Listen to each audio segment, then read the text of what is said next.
In 1898, during the Spanish-American War, the United States Army suffered 332 combat deaths. They were shot by Mausers or hit by artillery. In that same conflict, 2,910 soldiers died from disease and poison. They weren't killed by the Spanish. They were killed by Chicago. They were killed by the beef in their rations.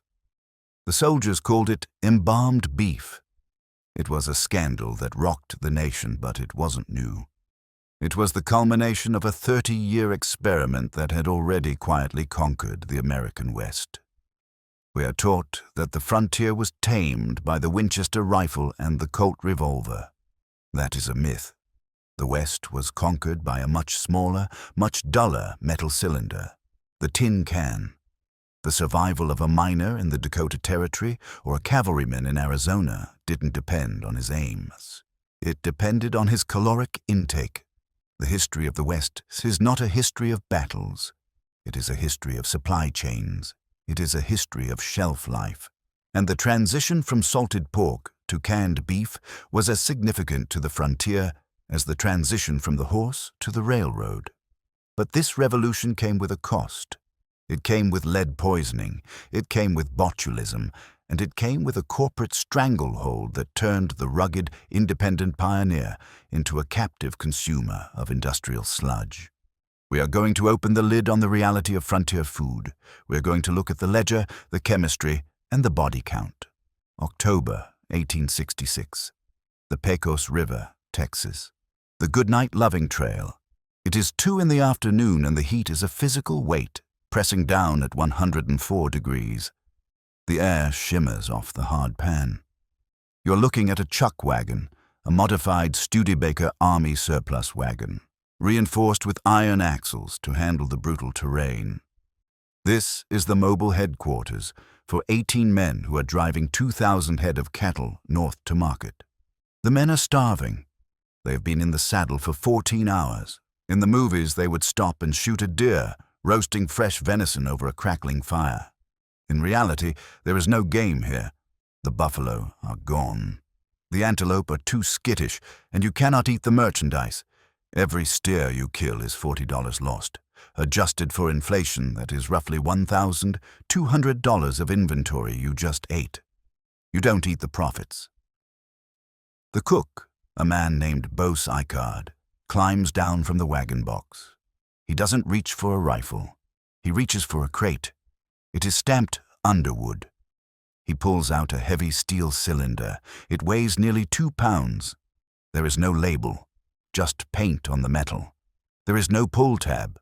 There is no can opener. The dedicated can opener won't be patented until 1870, and it won't be common on the trail for another decade. Icard takes a heavy Bowie knife, places the tip against the rim of the can, and smashes the hilt with the palm of his hand. Thwack, metal shears against metal. He works the knife around the rim, creating a jagged, razor-sharp lid. He peels it back. The smell hits him instantly. It isn't the smell of food, it is the smell of preservation. Salt, metallic tang, a vague hint of boiled meat. He dumps the gray gelatinous block into a skillet. This is the fuel of the expansion. It isn't romantic. It is efficient.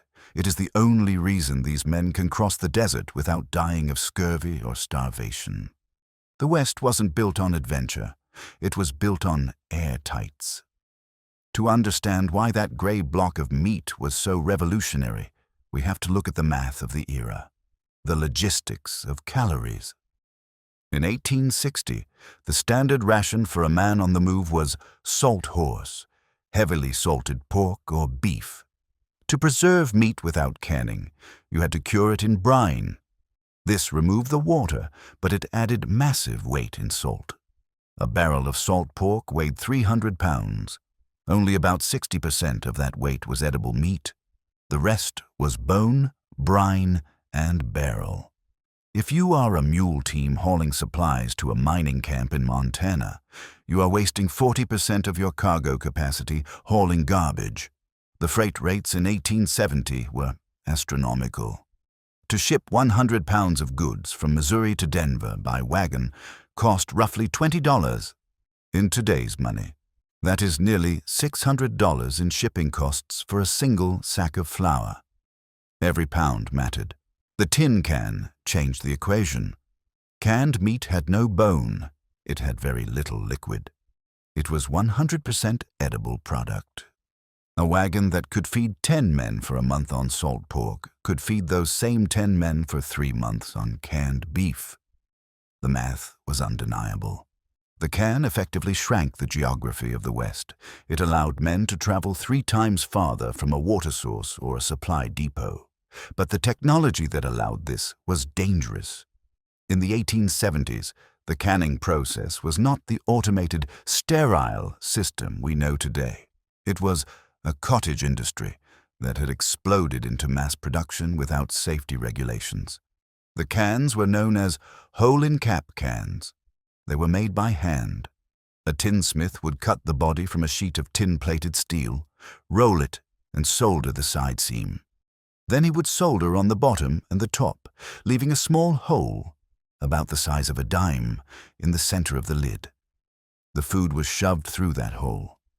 Then, a small tin cap was soldered over the hole to seal it. Finally, the can was boiled to kill the bacteria. But there was a catch.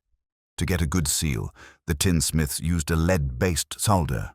It was cheap, it melted easily, and it held tight. If the tinsmith was skilled, he used a small amount. If he was paid by the piece and rushing to meet a quota, which they all were, he would slop the solder on.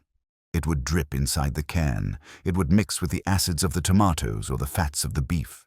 When you open a can of peaches from 1880, you're looking at a chemical time bomb.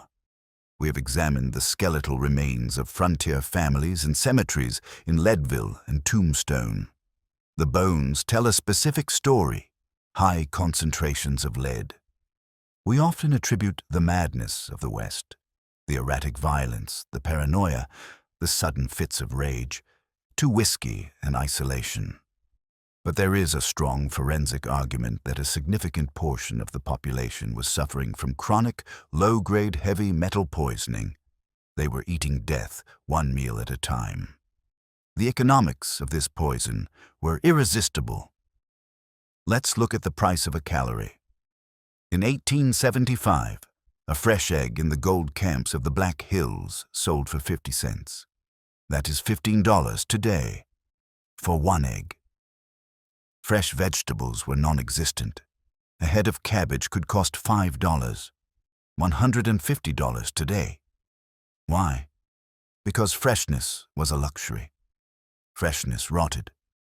But a can of corn, that cost 20 cents. A can of beans, 15 cents. The industrial food system undercut the local agrarian economy.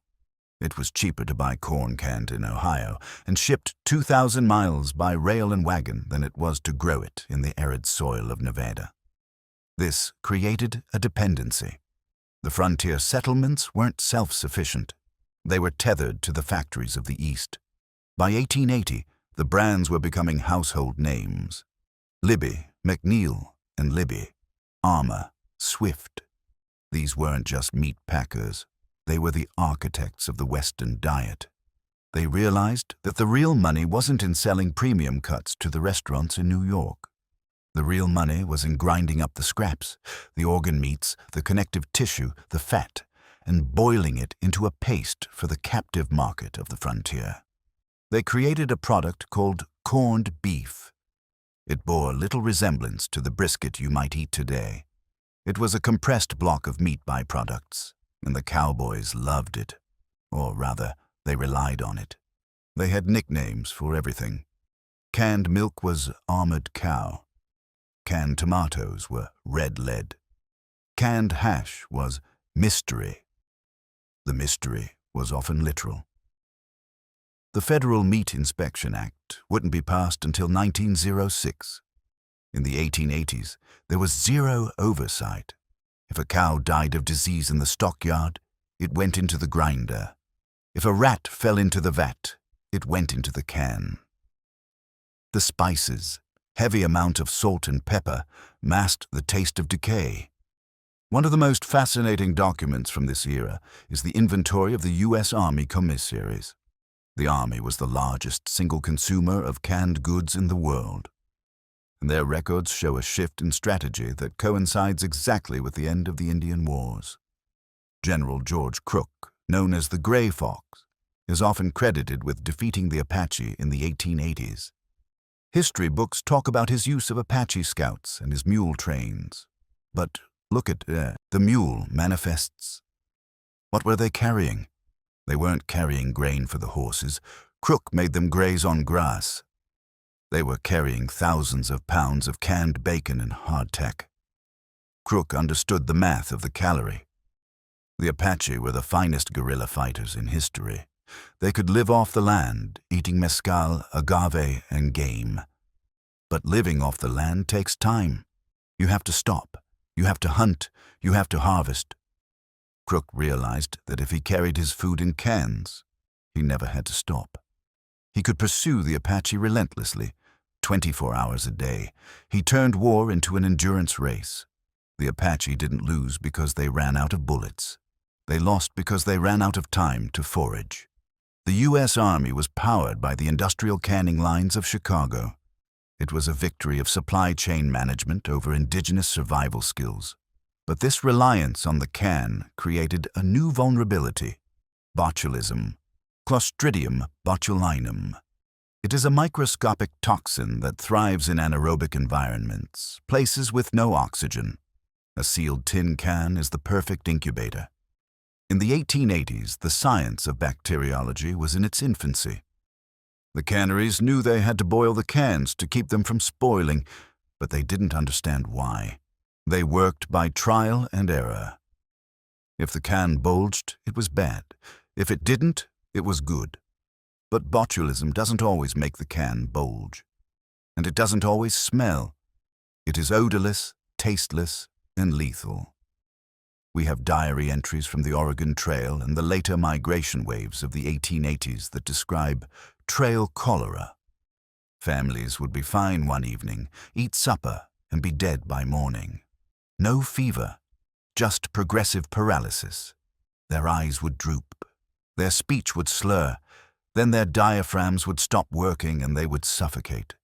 They blamed bad water. They blamed Indian curses. They blamed the night air. But looking back with modern medical knowledge, the symptoms match botulism perfectly. A single can of corn, undercooked at the factory in St. Louis, could wipe out an entire family in Wyoming. It was Russian roulette with dinner. The scale of this consumption is hard to visualize. By 1890, the United States was producing 700 million cans of food a year. A massive percentage of that was heading west. The sheer volume of trash tells the story. If you go to the ghost town of Bodie, California, today, a town preserved in a state of arrested decay, you will see the middens, the trash heaps. They are mountains of rusty metal. Archaeologists who excavate these piles find something interesting. They find cans of oysters, tens of thousands of them. Oysters were the status symbol of the frontier. It seems impossible, eating shellfish in the high desert 1,000 miles from the sea. But the can made it possible. Miners who were making $3 a day, good money, about $90 today, would blow their wages on canned oysters, canned sardines, and French champagne. It was a psychological coping mechanism. The West was lonely. It was dirty. It was hard. Eating an oyster, even a rubbery, metallic-tasting one from a can, made a man feel like he was still part of civilization. It was a link to the world he had left behind. The can wasn't just calories. It was culture. However, the culture was shifting. The cattle drives that defined the 1870s were beginning to fade, and the canning industry was actually one of the reasons why. Consider the loop. A Texas rancher raises a steer. A cowboy drives that steer to Kansas. The steer is put on a train to Chicago. In Chicago, the steer is slaughtered. The prime cuts go to the restaurants in the East. The scraps are canned. The cans are put on a train back to Kansas. The cowboy buys the can to eat while he drives the next herd. It was a cycle of efficiency that began to squeeze out the small operator. The big meat-packing syndicates, the Big Four, controlled the price of the cattle and the price of the food. They squeezed the rancher on both ends. By 1885, the Beef Trust was forming. They colluded to fix prices. They owned the refrigerated rail cars. They owned the canning factories. The cowboy, the symbol of American freedom, was working for a wage that was dictated by a boardroom in Chicago, eating food that was processed by that same boardroom.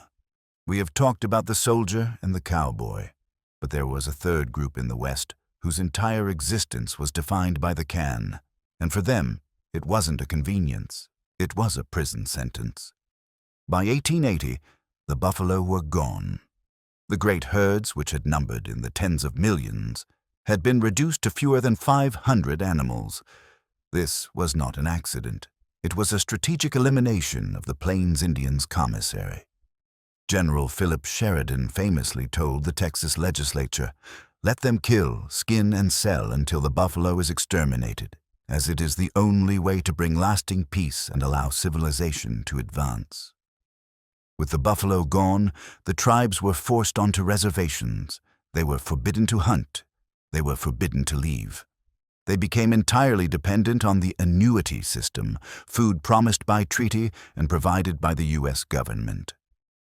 This food came in cans. The Department of the Interior signed massive contracts with the lowest bidders to supply government beef to the agencies in the Dakotas and Oklahoma. What arrived at the Pine Ridge or Rosebud agencies was often the refuse of the packing industry. We have inspection reports from 1890 that are heartbreaking. Agents described opening crates of beef intended for the Sioux. The cans were rusted. Some were swollen. When punctured, they hissed with escaping gas.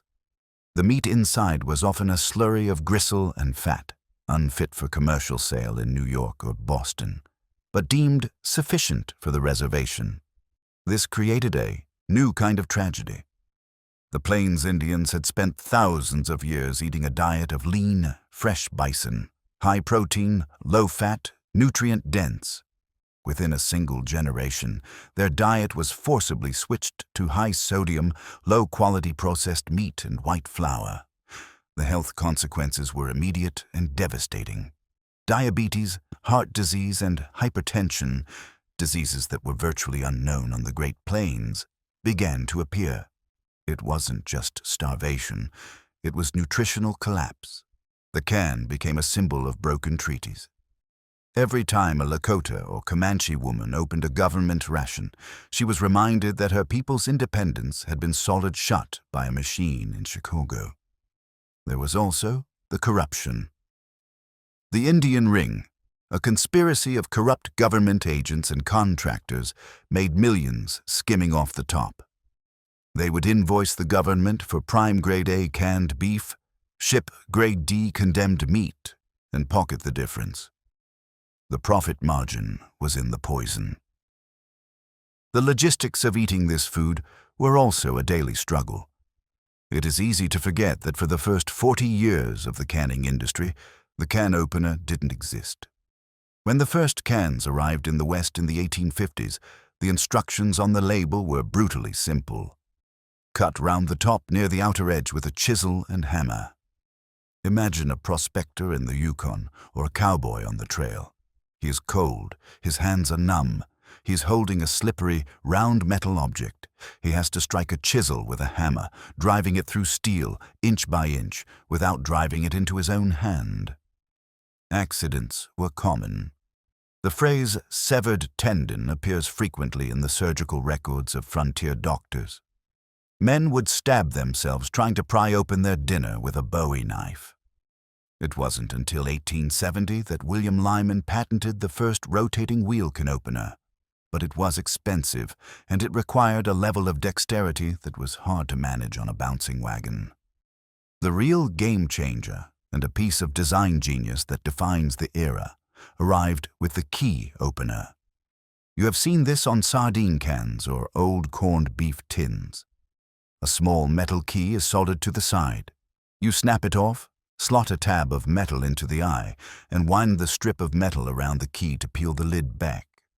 This was patented in 1866, but it didn't become standard until the 1890s. Why? Because it cost a fraction of a penny more to manufacture. For 30 years, manufacturers preferred to let the customer risk a knife wound rather than cut into their profit margin. This brings us to the psychology of the brand. In the early days of the West, you bought generic goods. You bought flour from a barrel. You bought beans from a sack. You trusted the shopkeeper to weigh it fairly and check for weevils. The can killed the generic good. It introduced the concept of the national brand. A miner in California didn't trust the local merchant. He thought the man was a crook who watered down the whiskey and sanded the sugar. But he trusted the logo of the Underwood Devil. He trusted the script of Libby's. These colorful paper labels, printed with new lithographic technology, were promises of consistency. They promised that the peaches inside would be the same whether you bought them in San Francisco or St. Louis. This was a massive psychological shift. It trained the American consumer to trust a distant corporation more than their neighbor. The Arbuckle's Coffee Company is the perfect example. They sold roasted coffee in 1-pound paper packages coated in an egg glaze to seal in freshness. But they were selling more than coffee. They were selling a currency. Each package came with a signature on the side. If you saved enough signatures, you could mail them in for rewards. A kaleidoscope, a razor, a wedding ring. Cowboys became obsessed with these signatures. They were the frequent flyer miles of the 19th century. The cook, the cookie, ruled the camp based on who he gave the empty coffee bag to. This was the beginning of the consumer loyalty program, and it was happening in the wildest, most remote places on the continent. The West was being woven into the fabric of modern consumer capitalism, one coupon at a time. So when we look at the end of the frontier, historically dated to 1890, we usually look at maps. We look at the railroads connecting the coasts. But we should look at the pantry. The frontier ended when a man in Wyoming could eat the exact same dinner, from the exact same brand, prepared in the exact same amount of time as a man in Manhattan. The wildness was gone. It had been pasteurized, processed, and packaged. The bubble had to burst. And it didn't burst in a mining camp. It burst in the sweltering heat of Tampa, Florida, in 1898. The Spanish-American War is often called a splendid little war. But logistically, it was a disaster, and it was the direct result of the corner cutting that had been perfected on the frontier. When the United States mobilized to fight Spain, they gathered an army of 60,000 men. Many of them were Westerners. Theodore Roosevelt's Rough Riders were cowboys, prospectors, and sheriffs from Arizona and New Mexico. These were men who had lived on airtights for years. They had iron stomachs, but even they couldn't stomach what the Beef Trust sent them. The Army signed emergency contracts with the big Chicago packers, Armour, Swift, Morris. They needed millions of rations. Instantly, the packers emptied their warehouses. They sent everything they had. Much of it was old. Some of it was experimental. They sent a product called fresh processed beef. It wasn't canned. It was raw meat that had been treated with a secret chemical wash to keep it from rotting in the tropical heat without refrigeration. The soldiers opened the crates and gagged. The meat was slimy. It had a strange chemical odor, like a mortuary. When they cooked it, it didn't brown. It turned a sickly gray and shriveled up. The soldiers ate it because they had no choice, and then they started dying. Dysentery, typhoid. Food poisoning was too mild a term. Men were liquefying from the inside out. The commanding general was Nelson A. Miles. Miles was a legend of the West. He was the man who had chased Geronimo. He had spent decades on the frontier. He knew what bad food looked like. But this was different. He sent a furious telegram to Washington. He claimed the beef was being injected with embalming fluid. He claimed the packers were experimenting on the soldiers like they were lab rats. He was right. The investigation that followed, the Dodge Commission, peeled back the label on the industrial food complex. The testimony was horrific. Soldiers testified that the canned roast beef was often ropey and covered in green mold. Others swore they found maggots sealed inside the tins, maggots that had been boiled and preserved right along with the meat. But the chemical analysis was the smoking gun. The secret preservative the packers were using was boric acid and salicylic acid. Salicylic acid is a precursor to aspirin. Boric acid is used today as an insecticide. In 1898, they were injecting it into the muscle tissue of cattle to simulate freshness. They were essentially embalming the cow while it was still edible. The scandal shattered the trust between the Westerner and the supplier. The cowboy in Arizona realized that the roast beef in his saddlebag wasn't just poor quality. It was a chemical fraud.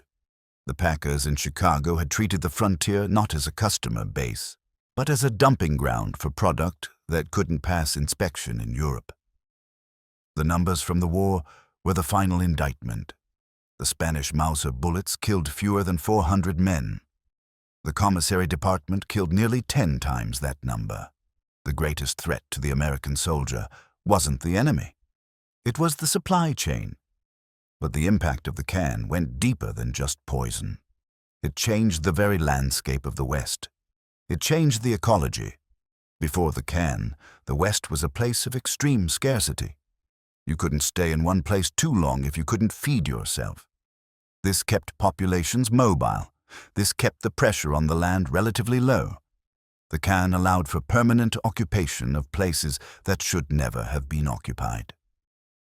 Mining camps in the high Sierras, where snow covered the ground for 7 months a year, could now support thousands of men. They didn't need to hunt. They didn't need to farm.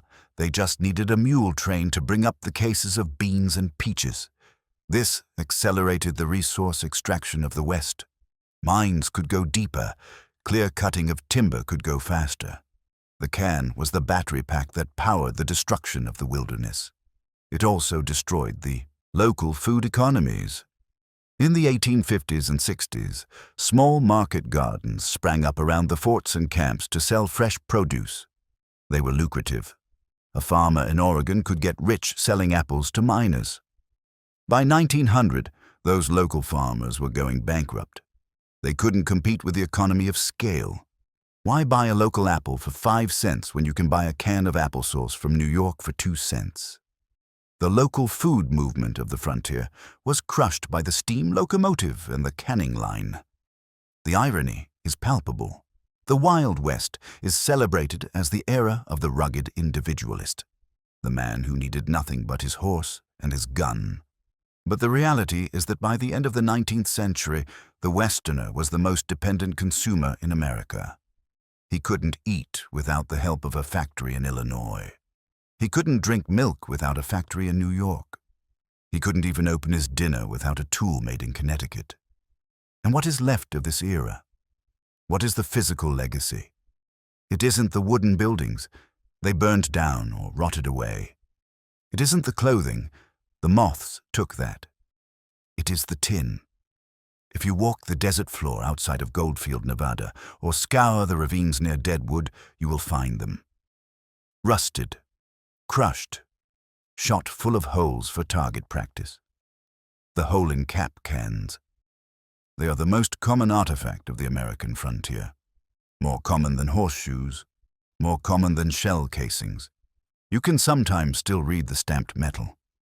Condensed milk, choice oysters, corned beef. They are the fossils of the industrial conquest. We tell stories about the shootout at the OK Corral.